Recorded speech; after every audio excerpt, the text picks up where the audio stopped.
1997년이죠. 97년 정식으로 이제 5월 18일 날 했으니까 이제 거의 29년, 28년 절반쯤 된 것 같습니다. 예, 꽤 오랜 시간이 흘렀는데 하여간 오늘 하나님께서 모든 일에는 다 때가 있다고 정하신 것처럼 오늘 이때에 마지막 고별 설교라고 할 수 있을까요? 그러니까 공식적으로 주일 오전 설교로서는 오늘 마지막 설교인 것 같습니다. 예, 오늘 제목은 회상인데요. 성경에 보면은 신명기라고 하는 책은 그 의미가 두 번째 율법이라는 뜻입니다. 듀트로 두 번째 노미에서 듀트로노미 붙여서 왜냐 출애굽기 때 아시다시피 출애굽기 20장에서 하나님께서 한번 율법을 주셨죠. 그래서 하나님과 언약을 체결하고 율법을 한번 주셨는데 이들이 이제 환경이 바뀌었습니다. 40년간의 소위 말하는 광야 생활을 마치고 훈련 생활을 마치고 하나님께서 이제 약속의 땅으로 이제 들어가게 되는데 그 들어가서는 아시다시피 이제 그 떠돌이 이 목축을 하면서 떠돌이 생활을 하는 것이 아니고 노마드라 그러죠. 노마드 요즘에 유민 생활을 하는 것이 아니고 이제는 정착해서 농사를 짓고 이제 아주 안정된 또 나라도 세우고 하나님의 계획이 쭉 있습니다. 그렇기 때문에 지켜야 될 이 소위 말하면 규범들이 좀 바뀌어요. 환경이 달라졌기 때문에 그렇죠. 그래서 두 번째 율법을 거의 비슷한 10계명도 당연히 그대로 있죠. 그래서 거의 비슷하지만 중간에 바뀌게 될 내용들이 좀 있어요. 그래서 그런 것들을 보완해서 다시 한번 모세가 이제 두 번째 율법을 제공하는 그러한 것이고 의외로 이 내용이 굉장히 중요한 것이 신약 성경에서 상당히 많이 신명기 구절을 인용합니다. 예수님께서도 그 유명한 말씀을 하셨죠. 마태복음에서 사람이 빵으로만 사는 것이 아니고 하나님의 입술에서 나오는 모든 말씀으로 산다 할 때도 신명기 8장을 인용하신 것이고요. 그래서 신명기가 두 번째 율법으로서의 기능을 갖고 있습니다. 자, 오늘 여기 앞부분에 제가 이렇게 썼습니다. 오늘은 좀 말씀드린 것처럼 다른 프로그램이 있기 때문에 아주 최대한 짧게 아주 핵심적인 것만 전하도록 그렇게 하겠습니다. 자, 신명기 8장은 이스라엘 민족이 광야 생활을 끝내고 젖과 꿀이 흐르는 땅으로 들어가기 직전 하나님께서 모세를 통해 주신 말씀입니다. 2025년 올 한 해를 마무리하고 새해 2026년을 맞이하기에 앞서 우리는 이 말씀을 통해 우리의 지난 삶을 회상하고 하나님의 약속을 확인하는 동시에 주님의 경고에 귀를 기울이고자 합니다. 오늘 테마는 세 개네요. 첫 번째는 회상을 하고 그 다음에 하나님께서 하신 약속을 기억하고 앞으로 또 가야 되니까 여기가 끝이 아니니까 앞으로 또 가야 되니까 하나님께서 주신 약속을 붙들고 믿음으로 나가야 되겠죠. 예. 그래서 결국은 그 믿음으로 계속해서 전진하기 위해서는 하나님께서 주신 경고에 귀를 기울여야 합니다. 이스라엘 백성들의 영적 실패에는 하나님의 경고를 무시한 때가 엄청 많았어요. 이 세상도 마찬가지입니다. 뭔가 이렇게 삑 하고 경고가 들어왔을 때 거기에 관심을 갖고 잘 대처했더라면 일이 터지지 않을 텐데 그렇지 않은 일들이 지금 우리나라에도 뭐 셀 수 없이 많죠. 제일 많이 안타까운 것은 공장 현장에서 그냥 자꾸 기계에 끼어서 죽고 떨어져서 죽고 막 이거 어떻게 그런 일들이 계속 벌어지고 있는지 너무나 안타까울 수밖에 없습니다. 그렇죠? 자, 그래서 오늘은 세 가지 회상, 약속, 경고 이 세 단어를 머릿속에 좀 잘 집어넣으시고요. 첫 번째 회상은요. 광야 생활인데 우선 1절서부터 5절까지 오늘 하나님 말씀 신명기 8장을 읽어보도록 하겠습니다. 너희는 내가 이날에 너에게 명령하는 모든 명령들을 준수하여 행할지니 너희가 살고 번성하며 주께서 너희 조상들에게 맹세하신 그 지역에 들어가서 그것을 차지하게 하려 함이라. 그리하여 너는 주 너희 하나님께서 이 40년 동안 광야 가운데서 너를 이끄신 그 모든 길을 기억할지니 너를 겸손하게 하시고 너를 입증하시어 내가 그분의 명령들을 지키려 하는지 아닌지 너희 마음속에 있던 것을 알려 하심이라.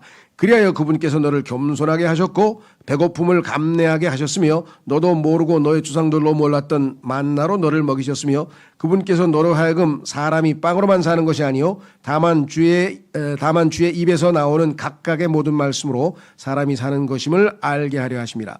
이 40년 동안 내 위에 있는 너의 의상이 낡아지지 아니하였고 너의 발도 부어오르지 아니하였느니라. 또한 사람이 그의 아들을 징계하듯이 주 너의 하나님께서 너를 그와 같이 징계하시는 것을 너는 너의 마음속에 숙고할지니라. 자, 과거를 회상할 때 네 가지 요소가 여기에 들어가 있습니다. 첫 번째는 뭐냐? 낮추심, 겸손하게 만들었다 이거. 그렇죠? 하나님 앞에 겸손하지 않고는 아무 일도 일어날 수가 없습니다. 그렇기 때문에 하나님과 우리와의 관계에 있어서 우리가 하나님 앞에 엎드려서 겸손을 갖추지 않으면 안 되죠. 그래서 성경에서 교만이 가장 소위 말하면 원죄의 핵심이죠. 마귀가 하나님께 도전장을 내서 셋째 아들의 겁 없이 올라가려고 했던 그 교만으로부터 모든 죄는 시작된 것을 우리는 잘 알고 있습니다. 그래서 자문에도 겸손은 패망의 선봉이라. 교만하면 반드시 망하게 돼 있다고 성경에서 하나님께서 얘기를 하셨고요. 자, 그래서 정말 이 겸손이라는 것이 말로는 쉽고 또 겉으로 보기에는 그냥 그럴싸하게 겉보기에는 겸손한 표정과 걸음걸이를 할 수는 있지만 실제 마음이 하나님 앞에 자기 자신에 대한 올바른 평가, 사도 욥처럼 나는 저를 제 자신을 몹시 증오합니다. 미워합니다. 하나님 저 같은 죄인을 그렇죠? 그렇게 고백하고 사도 바울도 저는 죄인의 우두머리입니다 라고 진정성 있게 솔직하게 제대로 고백을 하지 않는다면 언제 어디에 이 교만의 또아리가 틀어 있어서 우리를 무너뜨릴지 모릅니다. 그래서 하나님께서 강조하신 거죠. 목적은 뭐냐? 낮추시고 겸손하게 만드시는 거라고 말씀을 하셨죠. 자, 고린도전서 4장 9절에 보니까 이는 하나님께서 우리 사도들을 마치 죽음으로 처해진 것처럼 마지막에 세워두셨다고 내가 생각하기 때문이라. 하나님께서 사도들은 저 밑바닥에다가 제일 어려운 처지에다가 놓아두셨다. 이유는 뭐냐? 이는 우리가 세상과 천사들과 사람들에게 하나의 구령거리가 되었기 때문이라. 그래서 정말 아주 낮은 처지에 저 예수님께서 이 땅에서 당하신 것과 똑같은 그러한 처지에 놓이게 가셔서 그들로 하여금 전혀 자신을 자아를 의지하지 아니하고 하나님만 전적으로 의탁할 수 있는 그런 여건과 영적인 환경을 만들어 놓으셨다라고 하는 것입니다. 그렇죠? 네, 낮추셨다. 두 번째는 시험을 하십니다. 시험은 떨어지면 끝입니다. 통과를 해야지. 그렇죠? 그래서 하나님께서 정말 믿음 가운데 있는지 시험을 자주 하시는데요. 이 시험은 성경에서 유혹을 해서 죄를 짓도록 꼬이는 거, 그거는 마귀가 하는 겁니다. 마귀는 그런 꼬이는 자죠. 시험하는 자, 템터라고 성경에 써 있죠. 예수님, 하나님은 그러신 분은 아니고 테스트를 하는 것은 좋은 거죠. 테스트를 해서 통과하면은 야, 인정을 받는 거예요. 야, 이거는 올바른 제품이다. 마찬가지로 우리도 우리의 신앙을 하나님 앞에서 입증받습니다. 자, 그래서 뭐라고 성경에 써 있냐면은요. 여기 제가 길어서 제가 읽겠습니다. 찾지 마시고요. 야고보서 1장에 보니까 12절에 시험을 견디는 사람은 복되도다. 이는 그가 시험을 받은 후에 주께서 그분을 사랑하는 자들에게 약속하신 생명의 왕관을 그가 받을 것이기 때문이라. 시험을 견디는 사람, 그러니까 통과하는 사람. 그렇죠. 시험 통과하면 합격 증서 받고 그냥 막 축하받고 그렇잖아요. 근데 평소에 아주 멋있고 막 훌륭하고 그냥 막 모범생이고 그냥 성적도 좋고 막 굉장히 이렇게 뛰어난 사람이었는데 시험 봐가지고 떨어졌어. 그러면 아무짝에도 소용없는 거예요. 하나님 앞에서 겉으로 드러난 우리의 이렇게 프로그램 뭐 화려한 겉모습과는 달리 하나님은 항상 내적인 것들을 요구하시는 거죠. 자, 그래서 시험과 관련된 것 우리가 8장 16절에서 한번 읽어봤습니다. 입증했다고 아까 우리가 읽었죠. 네. 자, 세 번째는 필요를 공급하신. 이거야말로 뭐 정말 여기 살아있는 사람, 여기 계신 모든 분들도 다 고백하지 말 수밖에 없겠죠. 그렇죠? 살다가 보면은 경제적으로 궁핍해가지고 먹을 게 없을 때가 있고 빚을 져야 될 때가 있고 그렇죠. 고통당할 때가 얼마나 많습니까? 근데 뭐 꼭 먹을 것만 필요한 건 아니죠. 입을 것도 필요하고 성경에 보니까 여러분 생각에는 더 필요하다고 생각하는지 모르지만 하나님께서는 먹을 것과 입을 것 두 가지가 있으면 만족하자 이렇게 성경에 써놨는데 순종하시는지는 잘 모르겠어요. 자, 어쨌거나 중요한 건 뭐냐? 빌립보서 4장 19절에 오히려 나의 하나님께서는 그리스도 예수를 통하여 영광 안에서 자신의 부요하심에 따라 너희의 모든 필요를 공급하시리라. 우리의 기도의 실패는요, 필요하지 않은 것을 구하는 거예요. 그 쓸데없는 게 하나님이 주실 리가 없지. 필요도 안 하는데 왜 줘요? 필요하지 않은 것을 구하는 것은 탐욕이거든요. 그렇죠? 저도 하여간 집에 가면 부끄러워요. 그러니까 필요하지 않은 게 왜 이렇게 많은지 모르겠어요. 그렇죠? 필요하지도 않은데 탐욕 때문에 구입한 게 뭐 아주 막 산더미처럼 쌓여 있어요. 하나님 앞에 얼마나 부끄러우냐. 자, 하나님은 필요하다면 공급해 주신다. 자, 네 번째 광야 생활에서 그들은 징계를 받았습니다. 매를 맞았어요. 채찍질. 자, 성경 히브리서 12장도 제가 짧게 요약해서 읽겠습니다. 핵심 구절에 보면은 뭐라고 되어 있는 거 아니? 나의 아들아 너는 주의 징계를 멸시하지 말고 내가 그분께 꾸짖음을 받을 때 낙심하지 말라. 하나님의 징계는 첫째로 질병, 육체적인 고통으로 올 때가 있고, 두 번째 궁핍, 경제적인 궁핍으로서 굶게 만들 때가 있고, 그렇죠? 세 번째는 옆에 여러분을 불편하고 괴롭히는 사람들이 옆에 딱 붙어 있습니다. 요걸 성경에서는 사람이라는 막대기라 그래서 하나님이 사람이라고 하는 막대기는 최후의 수단이에요. 첫 번째, 두 번째 가지고 가볍게 징계를 했는데도 영 완악하다. 그러면 이제 사람을 붙여요. 그러면 이제 자기 마음대로 안 되는 거잖아요. 그거는. 그게 얼마나 힘들겠어요. 그렇죠? 예. 자, 이런 방식으로 해서 하나님께서 우리를 이제 징계를 통해서 이제 빚어가시는데 첫 번째는 멸시하지 말라 이거죠. 하나님의 징계가 약해 보인다 그래가지고 별거 아니네 하나님 이러면서 멸시하지 말고, 두 번째는 너무 겁을 먹어가지고 낙심해가지고 난 이제 끝났어. 하나님 날 버리셨네. 에이 뭐 내 인생 끝이야. 막 이러면서 뭐 또 자포자기 하지는 말아야 되겠죠. 하나님의 징계를 하시는 이유가 무엇인지, 그 목적이 무엇인지 뒤에 나오죠. 뭐라고 되어 있냐면 이는 주께서 사랑하시는 자를 친히 징계하시고 징계의 대상은 하나님의 사랑하시는 자입니다. 두 번째는 그분께서 받아들이시는 모든 아들마다, 말 안 듣고 죄 짓는 아들이 아니라 사랑하시고 받아들이시는 모든 아들마다 채찍질 하시기 때문이라. 그래서 성경적 의미에서 사랑의 매는, 하나님이 때리시는 매는 진짜 사랑의 매예요. 부모님은 사랑의 매라고 하는 말은 그렇게 하는데 실제적으로는 감정을 실어서 화풀이를 하는 경우가 많죠. 그렇죠? 그러니까 어머니의 사랑이 느껴지는 게 아니라 어머니의 화풀이 때문에 더 아주 이 성격이 나빠지잖아요. 저항을 하게 되고. 근데 하나님의 매는 맞으면요, 하나님의 사랑이 느껴지기 때문에 얼마 후에 뭐예요? 전혀 감정이 남지 않아요. 오히려 하나님께 감사하는 마음이 생길 수가 있죠. 그래서 부모들도 그런 매를 들어야 된다. 두 번째, 자, 첫 번째는 회상했습니다. 광야 생활을. 회상이 끝나고 나서 이제 하나님의 약속을 지금 기억하는 거예요. 자, 하나님께서 미래에 들어가면, 여러분 만나 안 먹어보셨죠?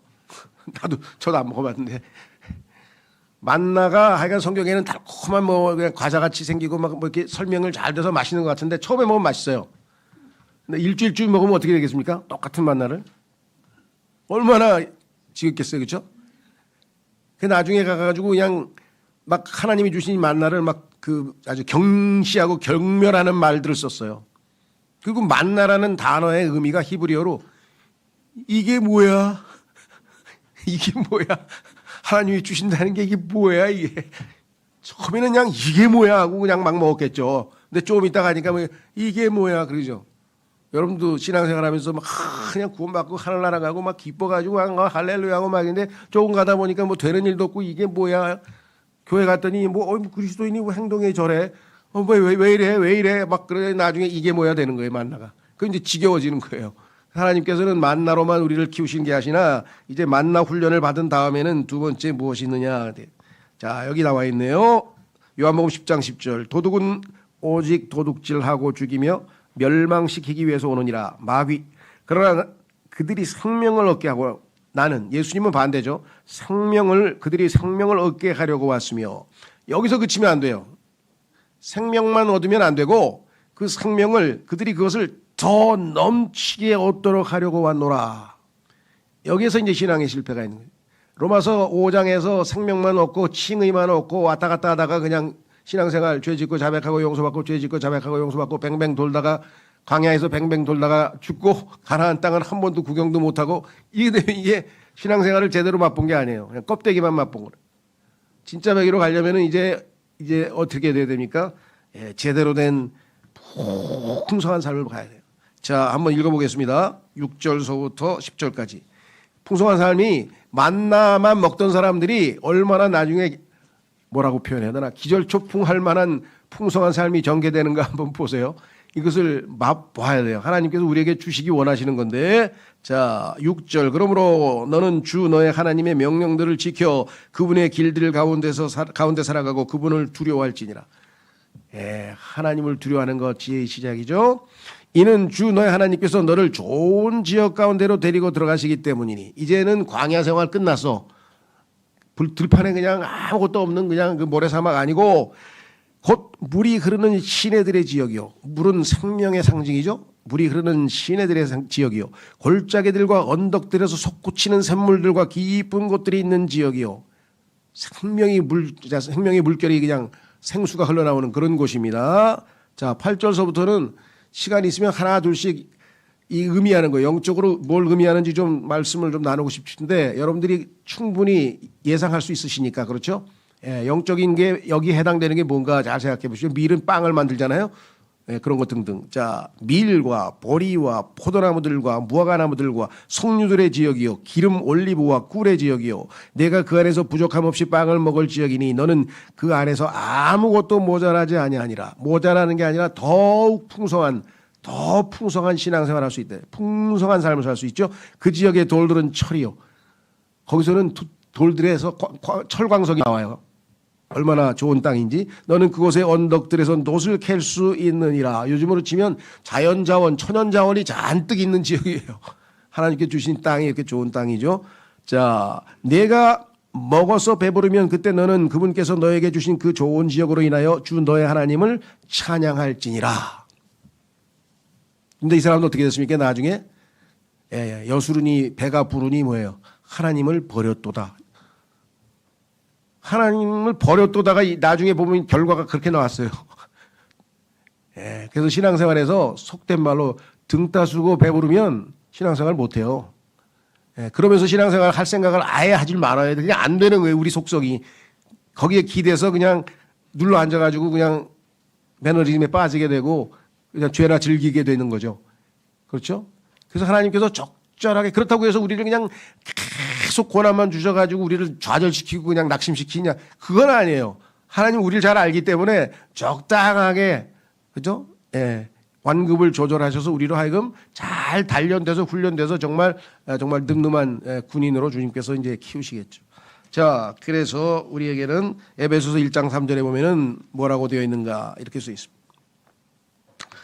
에베소서 1장 3절에 하나님 곧 우리 주 예수 그리스도의 아버지께서 찬양받으시기를 바라노라. 그분은 그리스도 안에서 하늘의 처소들에 있는 모든 영적인 복들로 우리에게 복을 주셨느니라. 하늘의 처소에 있는 모든 영적인 복들과 이 땅에 있는 물질적인 복들은 차원이 다르죠. 하나는 영원한 거고 하나는 일시적인 거잖아요. 그렇죠? 예. 근데 이런 것들을 이미 다 주셨는데 이것에 대해서 향유하고 누리고 이것을 통해서 풍성하고 행복한 신앙생활을 하지 않고 자꾸 눈에 보이는 쪽으로 그렇게 가게 되면 주님이 주시고자 하는 진짜 좋은 것은 놓치고 살게 되는 그런 것이죠. 자, 세 번째로 가면 경고입니다. 이러한 약속의 삶을 주셨지만 어떤 경고를 하셨는가? 하나님을 잊지 말라 그랬어요. 자, 11절서부터 20절까지 쭉 속도를 내서 읽겠습니다.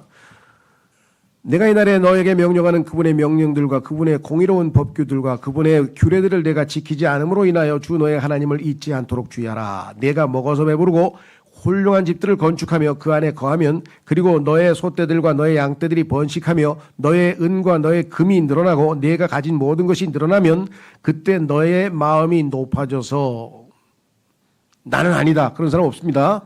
인간 다 똑같아요. 마음이 높아져서 너를 이집트 땅에서 곧 속박의 집에서 데리고 나오신 주 너의 하나님을 내가 잊지 않게 하려 함이라.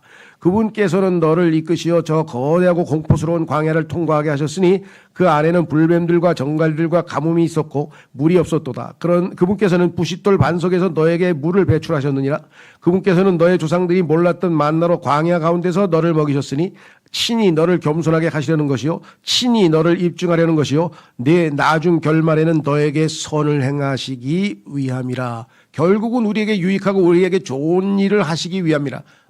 모든 것이 다 합력해서 어떻게 된다 그랬습니까? 선을 이루게 된다고 말씀하셨잖아요. 그리고 내가 너의 마음속에 말하기를 나의 권능과 내 손의 막강함이 나로 하여금 이 부를 얻게 하였도다 하지 않게 하려 함이라. 네 힘으로 이 모든 것들을 얻었다라고 하지 않도록 하나님께서 하시겠다.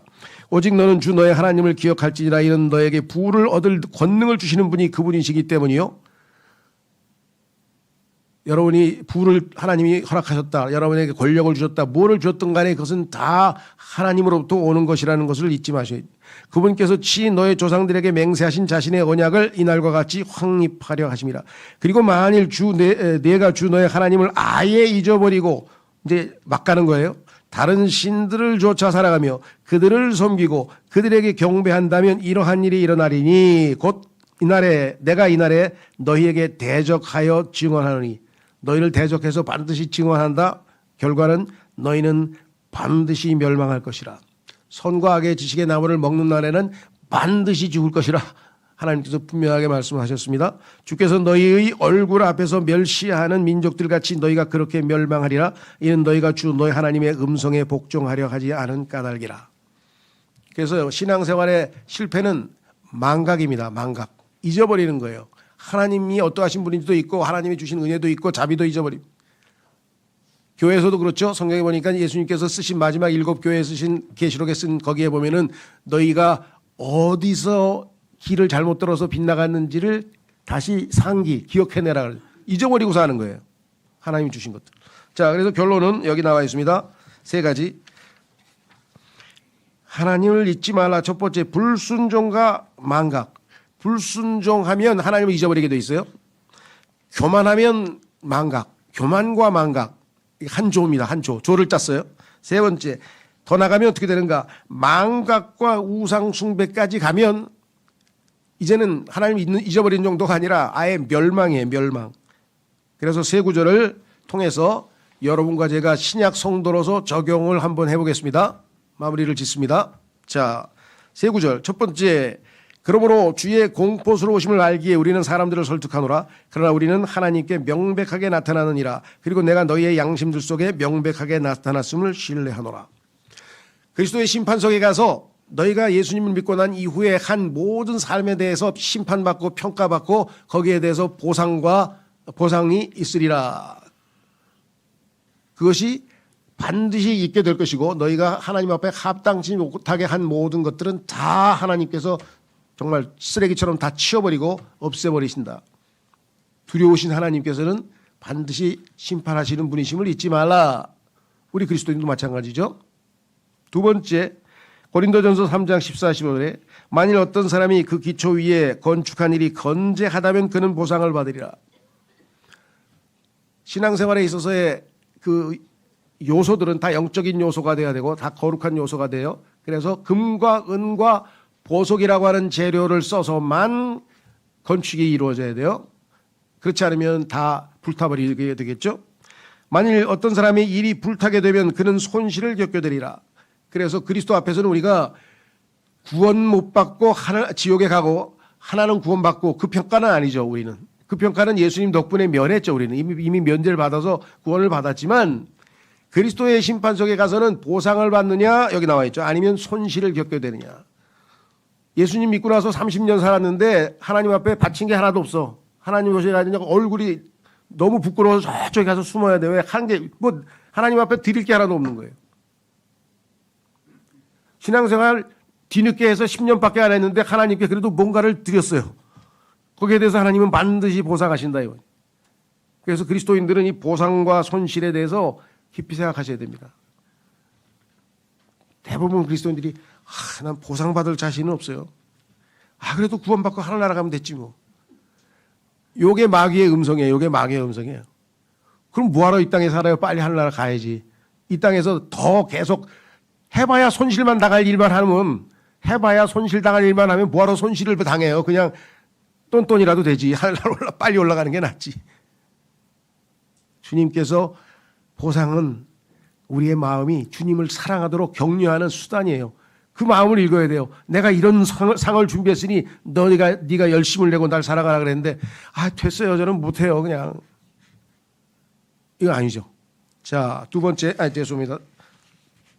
두 번째 구절 읽었죠. 세 번째 마지막 구절은 요한 2서 8절 구절입니다. 우리 자신이 이렇게 놓은 그것들을 우리가 잃지 않고 오히려 우리가 온전한 보상을 받도록 너희 자신을 살펴보라. 보상 받도록 열심히 했는데 그걸 다 또 손해보면 다 잃어버리면 얼마나 안타까워요. 그러니까 자신을 살펴보고 보상을 완전하게 받을 수 있도록 끝까지 완전함을 향해서 나아가자. 중단하지 말고 바울처럼 내가 믿음을 지켰다. 끝까지 달렸다. 이렇게 얘기했지 않습니까? 그래서 주님 오실 때까지 우리의 삶이 이와 같은 삶이 되어야 되겠죠. 그래서 주님께서는 정말 세 가지 회상을 해보니 정말 하나님께 감사할 일뿐이에요.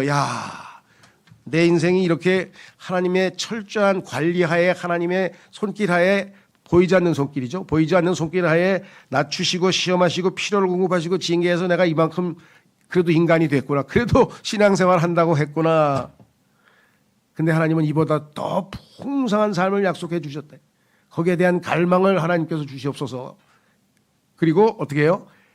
신앙생활이 느슨해지지 않도록. 왜? 하나님께서 자꾸만 복을 주시니까 좋은 일만 생기면 어떻게 되겠어요?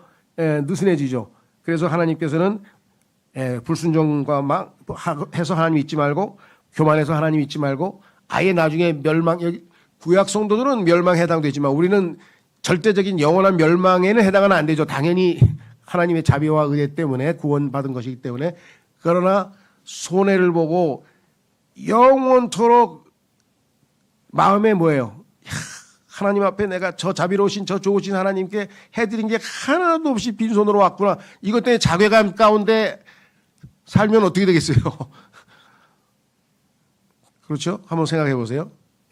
무슨 영원한 멸망을 당하는 건 아니지만, 자, 그래서 오늘 이 신명기 가나안 땅을 바라보면서 모세가 회상했던 그 회상이 우리 그리스도인들도 가끔씩 적어도 1년에 한 번씩 자기가 연말에 마무리를 지면서 한 해를 회상하고 또 넓게는 자기의 신앙생활을 회상하는 그런 시간을 갖는 것은 매우 유익한 것 같습니다. 제 말씀 마치고요. 이따가 그 퇴임식 할 때 짧게 아마 그 화면으로 인사하는 게 있으니까 뭐 인사도 없이 끝나냐. 인사는 화면으로 대신하겠습니다. 마치겠습니다.